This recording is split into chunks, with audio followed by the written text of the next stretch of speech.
Olá, tudo bem? Que Jesus nos abençoe e nos dê a sua paz. É sempre uma alegria, gente, imensa estar aqui trazendo para todos vocês este tema a respeito desta obra. Pelo Espírito de Emmanuel, Caminho, Verdade e Vida. Psicografada pelo nosso irmão Francisco Cândido Xavier.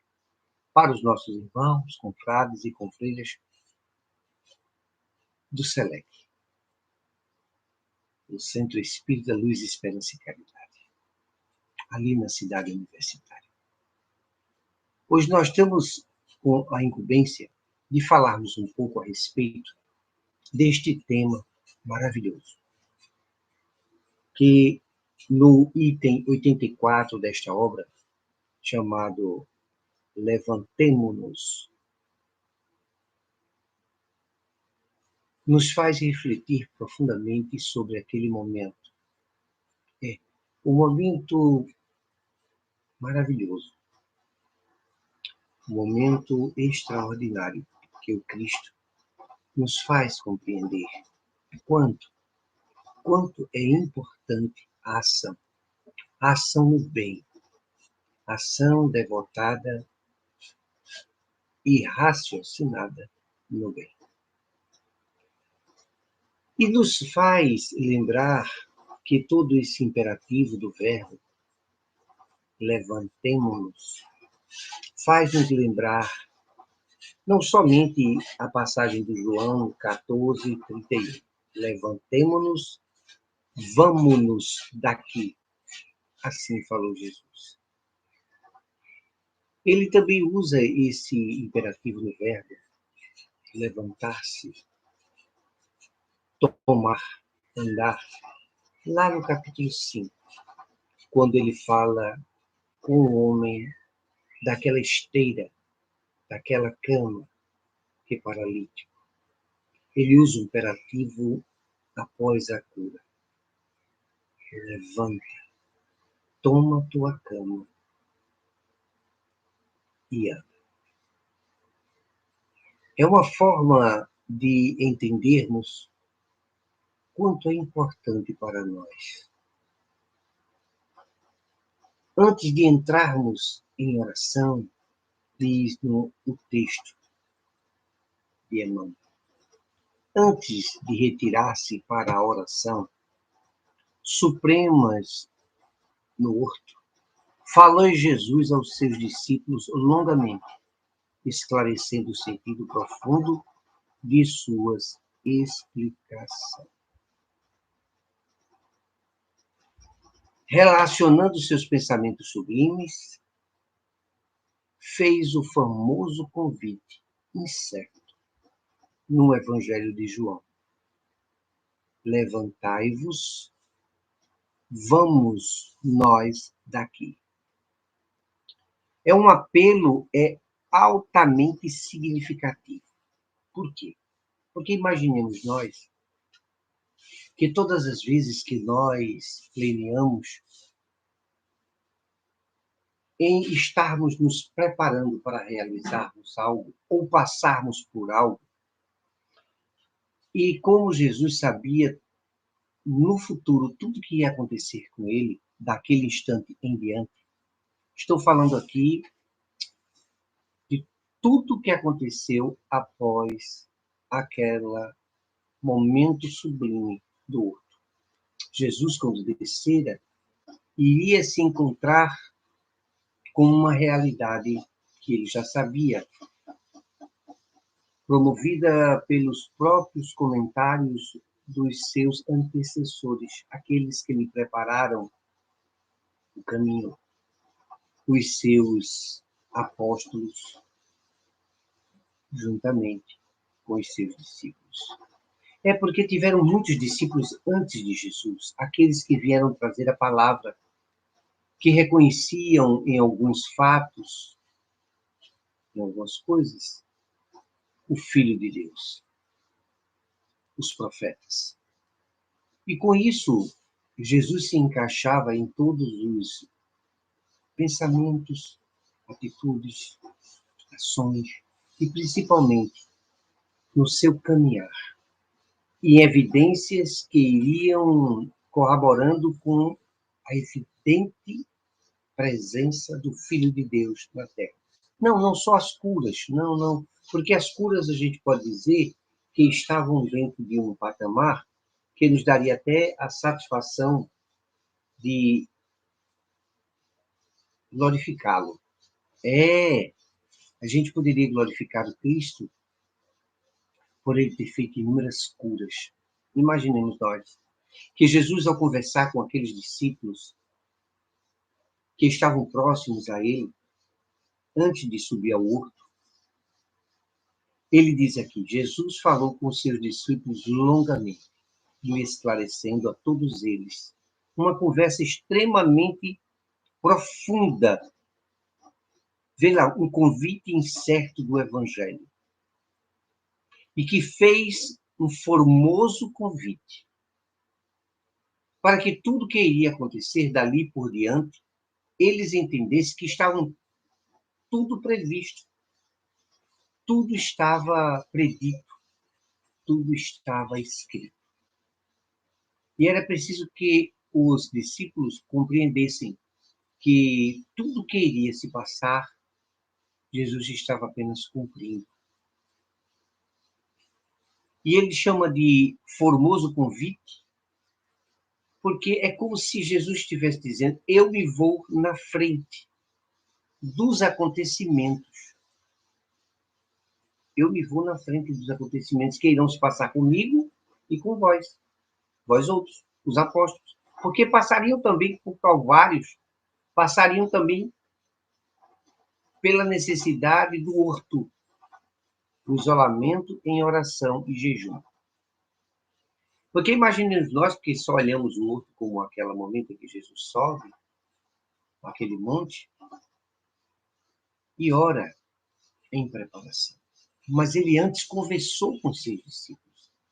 E conversou longamente, esclarecendo o sentido profundo de suas exemplificações, tudo que ele iria passar. Jesus não contou a eles, não, porque não iria lhe perturbar a alma. Eles não estavam em condições de preparados para isso.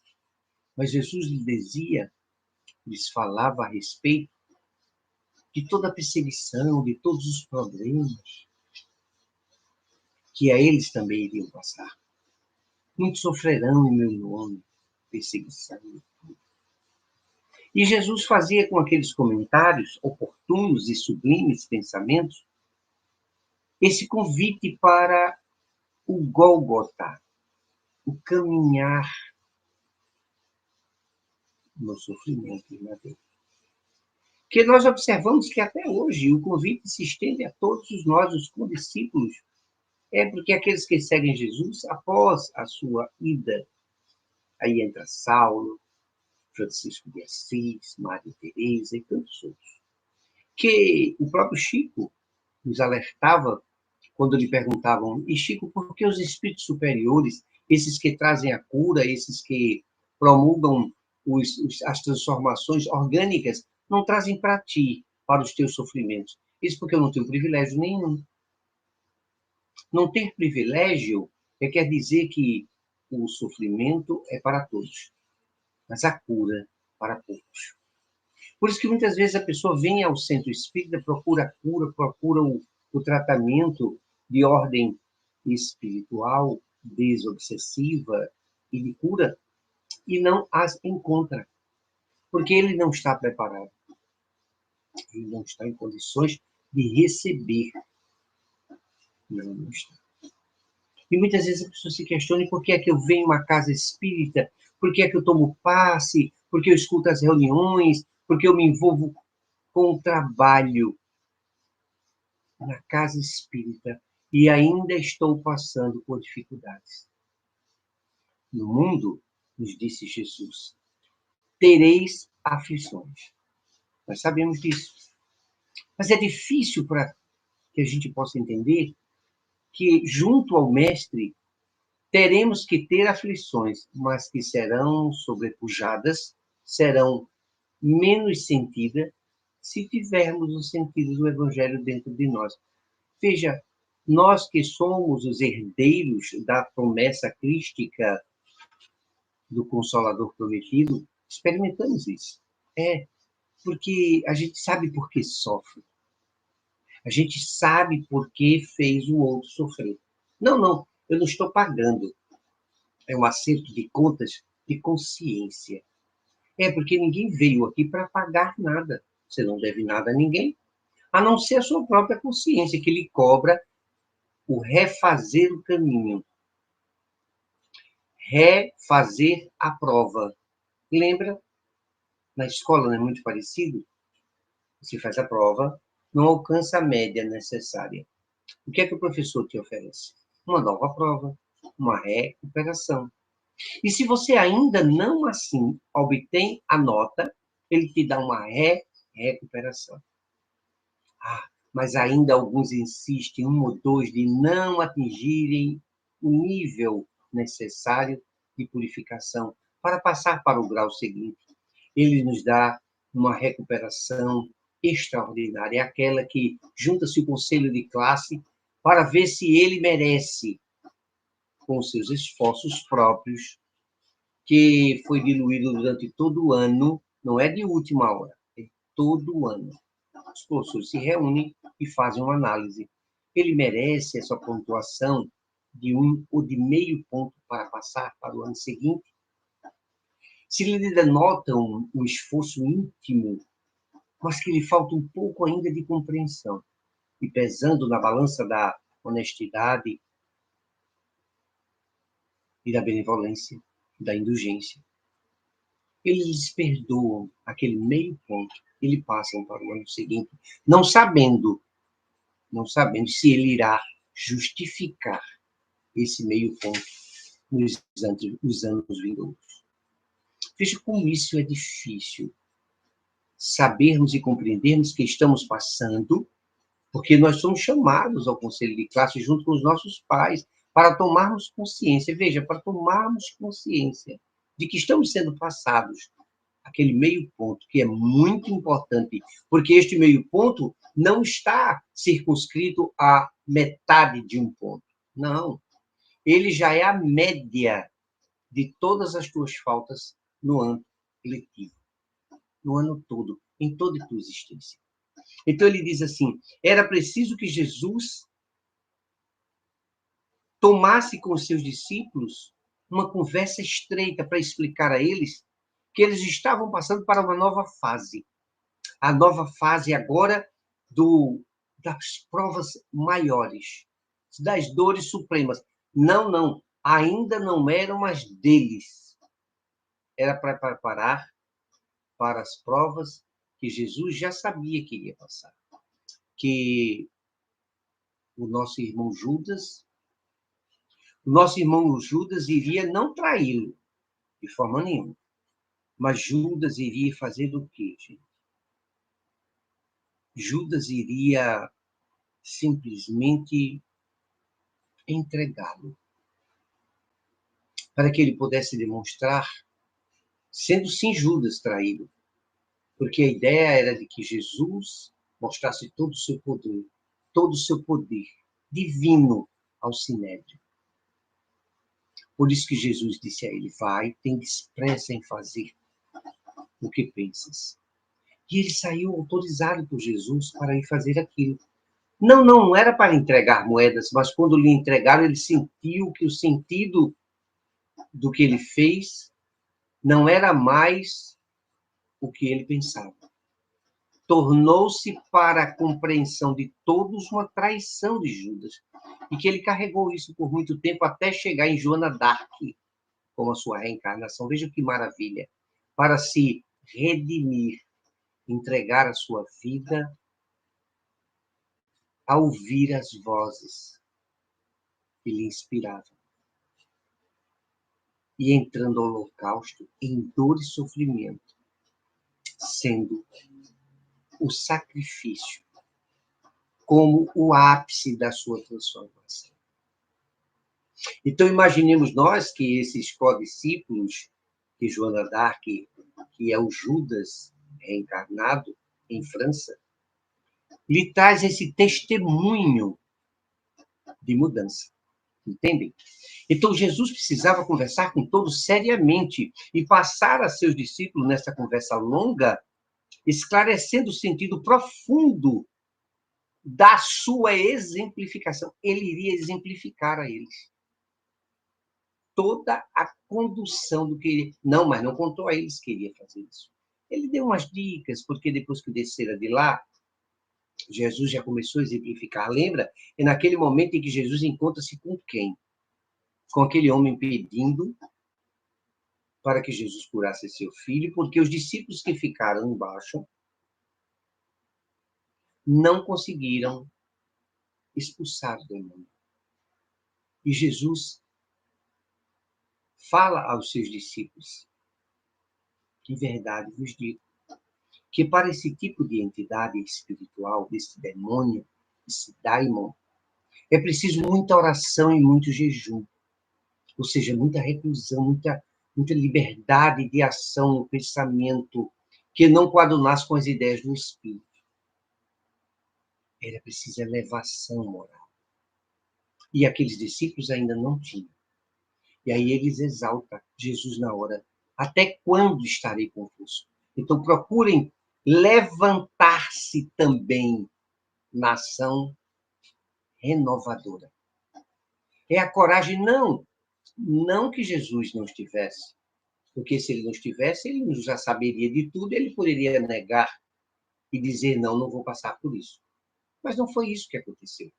Jesus, sabendo o calvário, a dor e o martírio, o Getsemane, que é a traição, que é a humilhação que iria passar com Pilatos, não se preocupou com isso. Sabia de tudo. Jesus seguiu avante e pediu a eles, da conversa que nós tivemos, dos paradigmas que eu quebrei com vocês sobre a imortalidade da alma e da comunicação com os espíritos, porque Jesus fizera isso lá em cima, para a presença de 3 apóstolos. E pediu a eles que eles guardassem silêncio a respeito do que eles viram lá em cima, porque a humanidade não estava pronta ainda para a comunicabilidade com os espíritos.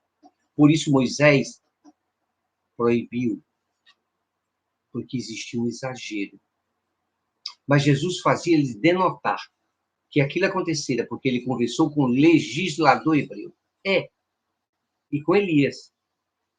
Que ele, naquele momento, demonstrava a reencarnação, dizendo que Elias já tinha vindo. E não conheceram. E aí os discípulos dizem entre si, e eles sabiam que ele estava falando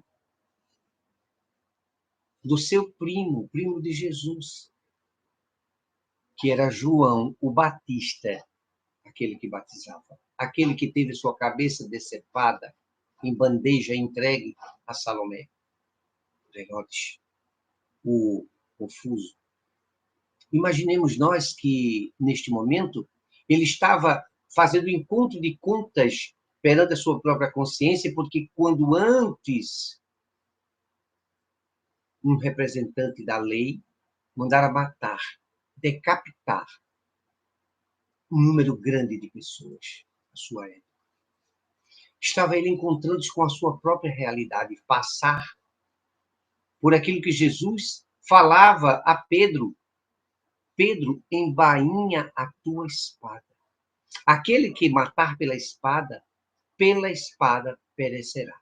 É a lei de ação e reação. É uma lei inexorável para todos. E João, o Batista, passara com isso. Porque em Elias decepou e nesta foi decepado. Ele pagou? Não. Ele não pagou nada. Ele apenas fez ele, em consciência de culpa, passar pela mesma situação para sentir a dor. Vai que ele pediu.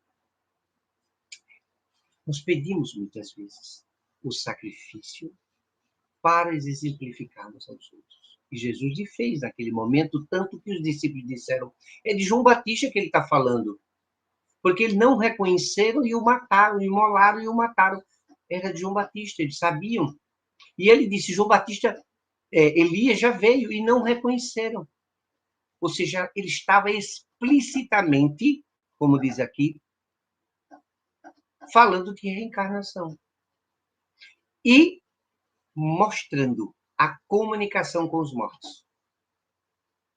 Com o legislador hebreu, o que proibiu, porque viria ele mesmo quebrar o que ele teria dito. Porque se Jesus conversou com Elias e Moisés, o legislador, que em Deuteronômio, proíbe a comunicação com os mortos. Mas se proibiu, é porque ela existia. E Jesus o demonstrou. Mas pediu aos discípulos, se abstenham de falar. Porque para essa transfiguração e para essa comunicação e todos os ensinamentos que ele deu, Jesus voltando, descendo, encontrou-se com os outros e curou aquele jovem que ora se jogava no fogo, ora se jogava na água. E o pai disse que os discípulos não teriam conseguido. Então, esse convencer aos discípulos de conversar a respeito desses assuntos, do que estava preparando-se Jesus para passar. Olha o que ele disse, no sentido profundo da sua exemplificação. Ele iria exemplificar. O cordeiro iria ser imolado. Entende? E ele disse, relacionando seus pensamentos sublimes, fez o formoso convite incerto no Evangelho de João. Está escrito, levantai-vos, vamos nós daqui. Pôr em prática. Executarmos tudo aquilo que nós conversamos. O apelo é altamente significativo, porque não era um apelo que Jesus fazia aos seus discípulos para que ele fosse passar. Em primeiro lugar, porque todo o professor sabe, aprende primeiro, exemplifica primeiro, para depois os seus seguidores, alunos, discípulos, apóstolos, fazerem a caminhada. Ao toque de erguer-se, o homem do mundo costuma procurar o movimento das vitórias fáceis,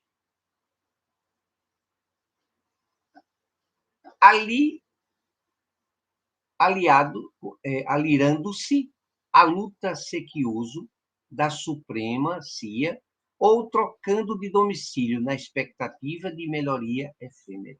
Veja mesmo, que lindo. O homem no mundo costuma procurar o movimento das vitórias fáceis, eximando-se de todo o sacrifício que o Cristo já nos advertiu. Sermos cristãos, vocês estão vendo agora o período que nós estamos passando, quem é cristão está sendo perseguido novamente.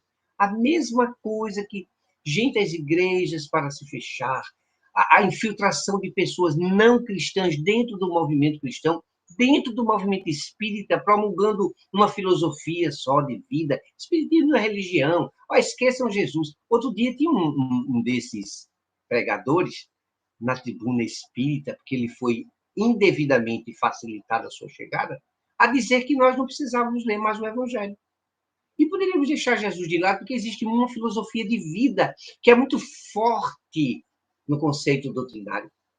Ora, é como se a doutrina espírita não fosse um tríplice aspecto de filosofia, de ciência comprobatória, mas de religiosidade, que é a ligação do homem a Deus novamente. Seguindo os passos crísticos, por ser ele, conforme a narrativa dos Espíritos, na questão 625, qual o modelo e guia para a humanidade? A espiritualidade nos responde. Jesus. É a menor resposta do Livro dos Espíritos. Fica difícil a gente entender que nós não temos outro caminho que não seja o crístico, por isso que ele nos veio exemplificar primeiro. E o homem procura em quê? O homem moderno hoje. É nas coisas fáceis, nas vitórias fáceis, aliando-se ao quê?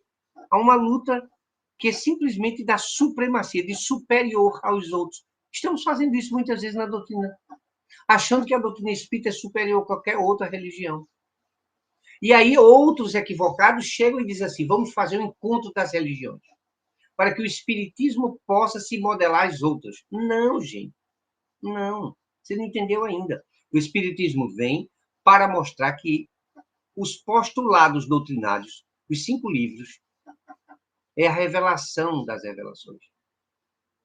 É o Paracleto, o Consolador prometido, que veio dar cumprimento ao que Jesus nos prometera. Não vos deixarei órfãos. Meterei o Espírito de verdade, que revelará as coisas do Pai. Eu não posso vos dizer agora. Vejam o conteúdo dessa conversa sublime que Jesus teve com os apóstolos.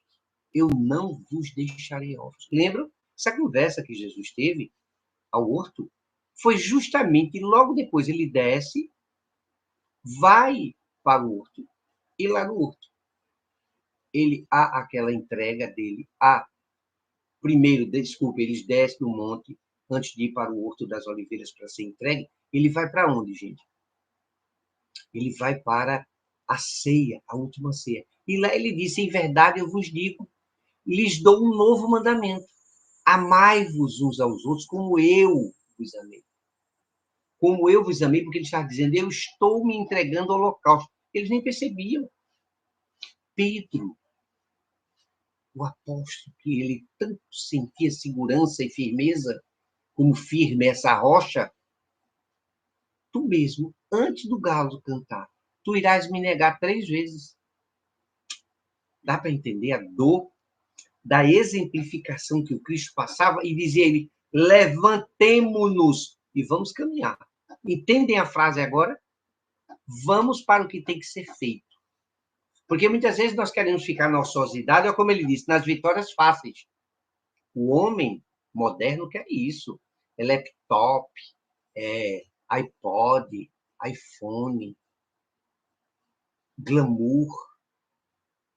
E não estamos falando de um cristianismo. Levantou-se para ser dilacerado. Desculpem a frase anterior. Com Jesus, entretanto, correu o contrário. Levantou-se para andar, como ele disse, levantemo-nos. É o convite de Jesus. Levantemo-nos, vamos. Agora, vamos botar em prática, exemplificar. Eu irei exemplificar na frente de vocês. Mas vocês vão passar por isso. Vocês vão passar por isso também. Com Jesus, entretanto, ocorreu o contrário. Não foi glamour, não foi vitória fácil, não foi simplesmente a supremacia, ou simplesmente trocando de local para que ninguém pudesse o pegar, e atrás de coisas efêmeras da vida. Não. Ele fez o contrário. Levantou-se para ser dilacerado. Logo após, pelo gesto de Judas. Mandou ele ir, e o Judas trouxe os soldados para identificá-lo. Aquele que o deu um beijo na face. É o meu mestre, é Jesus. Distanciou-se do local em que se achava a fim de alcançar, pouco a pouco, a flagelação e a morte. Vejam que lindo.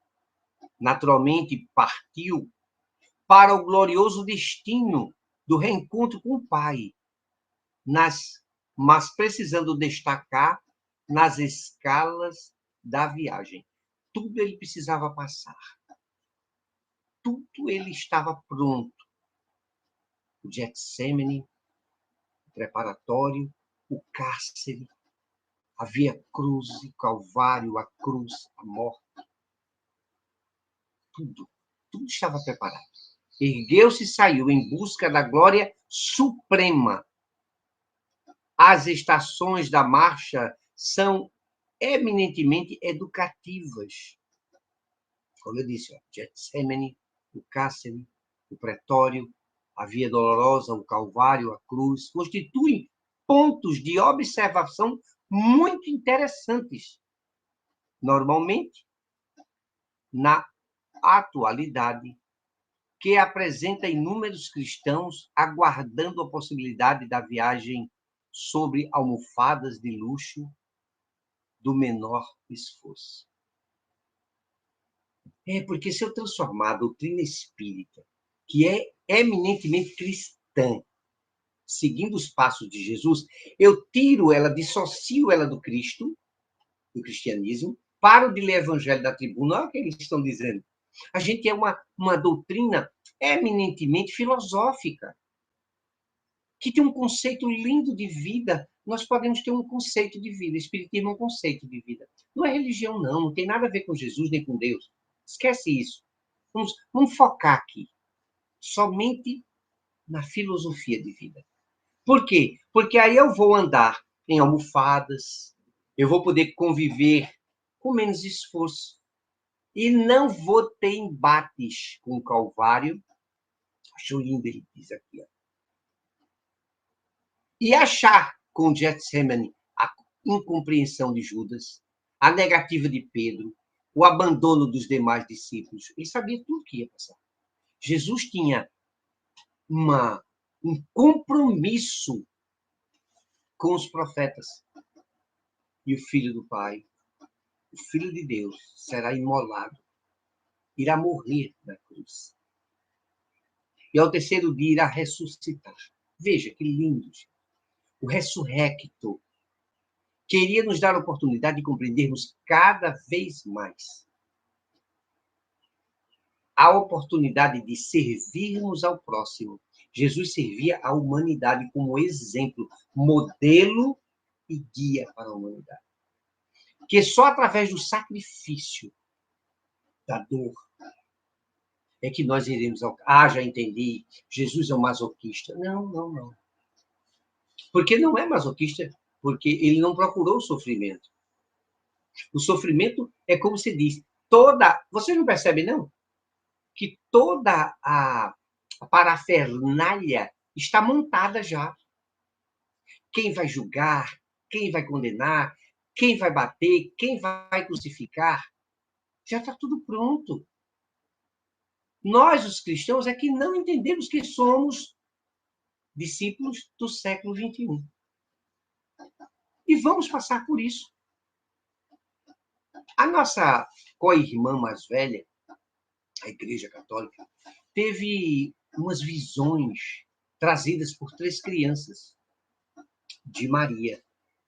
E dizem que esse último selo de Fátima, Nossa Senhora de Fátima, a visão a mais nova, que ainda estava viva há uns anos, no milênio passado, no século passado.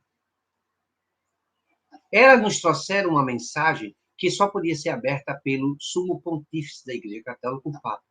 E dizem que aquele Papa anterior, não a esse que está agora, que também já pediu para sair, por doença. O outro pediu para se aposentar. Nós nunca tínhamos ouvido falar nisso. Mas eles estavam justamente, vejam, eles estavam trilhando o caminho do que está escrito nas previsões de Fátima. É, porque aquele homem abriu o selo de Fátima e leu.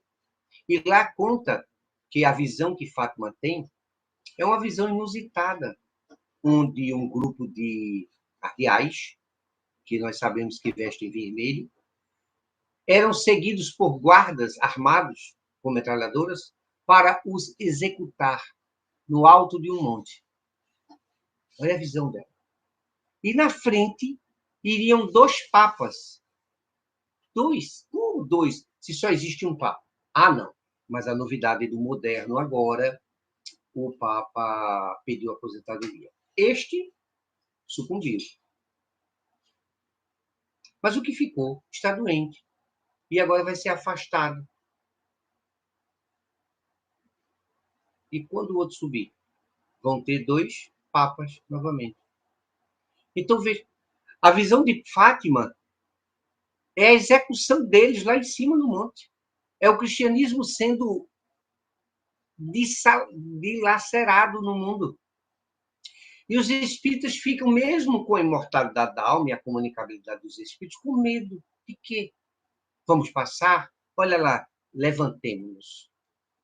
Levantemos-nos. Com coragem.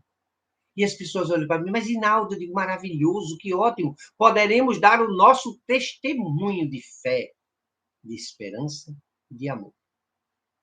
Mas como vai ser isso? Eu não sei. Eu não sei.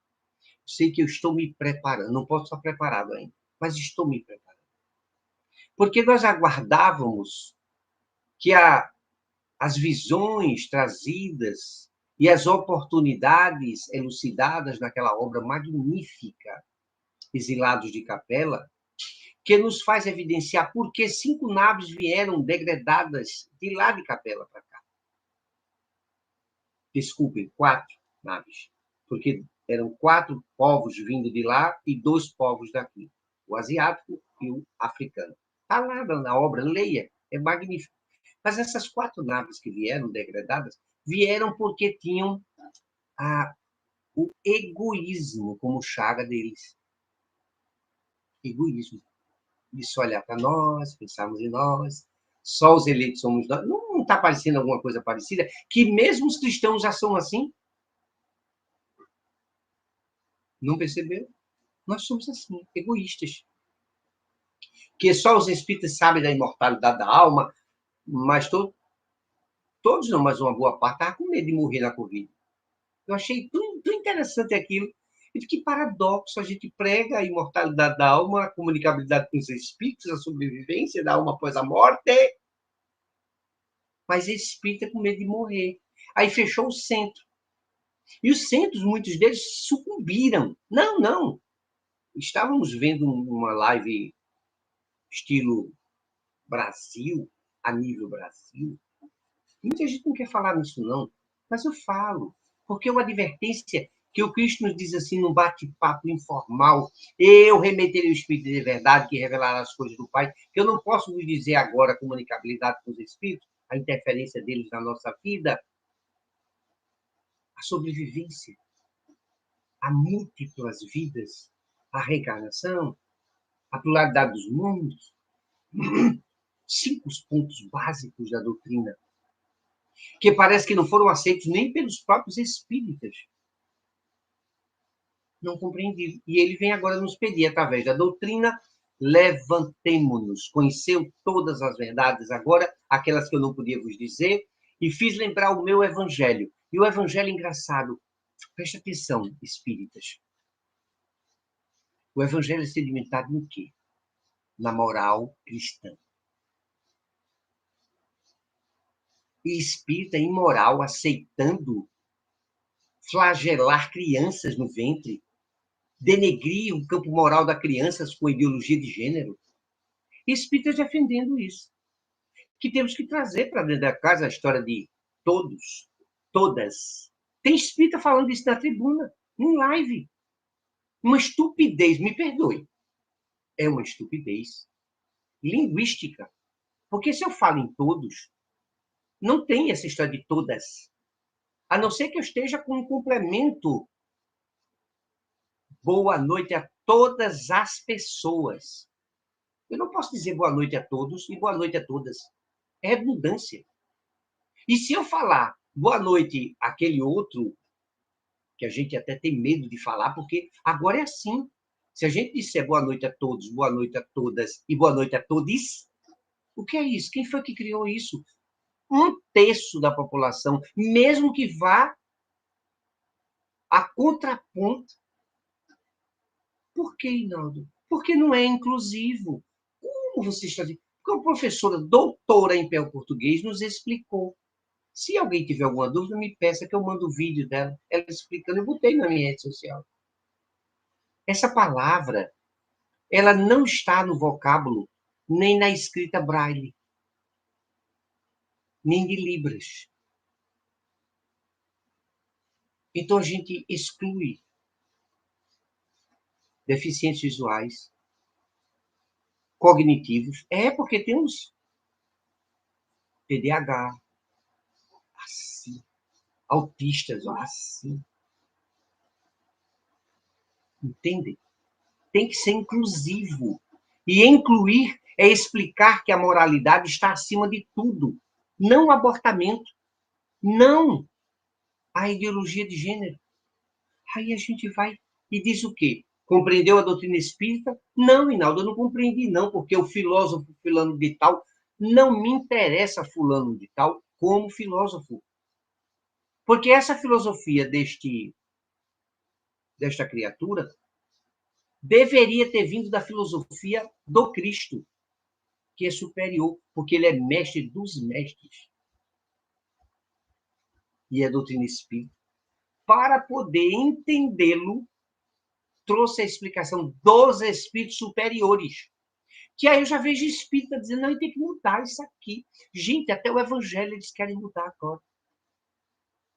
É. O evangelho, gente, é tão absurdo, tão pequeno, porque querem mudar dizendo que o evangelho não é inclusivo, porque ele é radicalmente contra os negros, dizendo que os negros são inferiores. Ai, Jesus do céu. Chineses e africanos são primitivos, porque são os primeiros povos, as primeiras etnias, e nós temos um respeito muito grande, porque nós reencarnamos lá, no princípio deste planeta. Mas quando chegaram 4 grandes naves de lá, com a imigração asiática e africana para o resto da Pangeia, para o resto do mundo, do planeta, e nas suas revoluções naturais, os povos se separaram. E, de acordo com a penetração solar na camada atmosférica, a melanina muda, criatura divina. E nós não estamos aqui preocupados com melanina, não, porque é tudo igual. Espírito não tem sexo e espírito não tem cor. A doutrina nos explica isso muito bem. E é por isso que nós não podemos aceitar essa inclusão de, eu não vou dizer bestialidade, porque é falta de compromisso moral com a doutrina. A doutrina é completa, casta, ela explica tudo. A doutrina espírita, o livro dos Espíritos, explica-nos tudo a partir da alma reencarnada, a partir do espírito desencarnado. Então, levantemo-nos. Coragem. Fale do Cristo. Fale de sua bondade. Fale do seu companheiro de amor. Quando ele fala das bem-aventuranças. Esqueçamos essas coisas psicológicas. Gente, quando a espiritualidade quis nos falar sobre psicologia, ele mudou a psicologia. Ele mudou a psicologia. Com a psicologia transpessoal. Para falar do espírito, para falar da alma reencarnada. Então, é dessa maneira que nós vamos levantarmos-nos como os novos cristãos e falarmos do Cristo, sem arredarmos um minuto sequer. E aí, quando a casa nos chama para falarmos sobre essa obra, Caminho, Verdade e Vida, do nosso irmão Emmanuel, do Evangelho de Jesus, porque as pessoas sabem que eu não sou muito fadado a obras românticas, as romances. Não me chame que eu não gosto. Eu gosto de temas doutrinários, das 5 obras espíritas. Me chame, faça o select, porque eu amo muito essa casa. E que a obra em questão aqui é de estudo, não é uma obra de romance.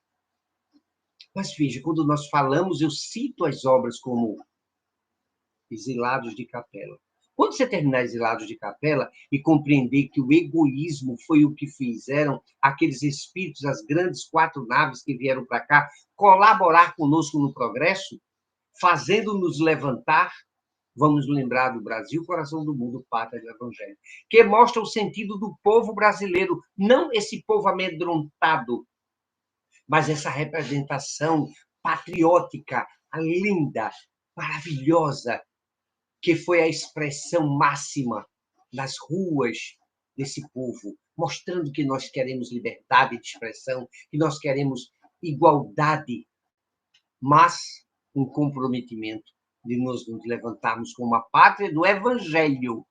O coração do mundo é sentimento. E por isso, nós vamos iniciar a nossa prece de agradecimento ao Cristo, aos bons espíritos, nos dizendo: Senhor Jesus, nós te agradecemos, Senhor, por essa oportunidade de conversarmos um pouco a respeito desta doutrina. A doutrina enviada pelos bons espíritos e comandada por ti, Senhor, o Espírito de verdade, que nos deu lições maravilhosas nas suas entrelinhas, nas suas palavras, na condução, trazidas pelo grande Hippolyte Denisard Rivail. Seu Rivail foi íntegro, moral, em traduzir em palavras e organizar esta obra. Nós queremos te agradecer por este caminho trilhado por ti, Senhor, como exemplo para as nossas vidas.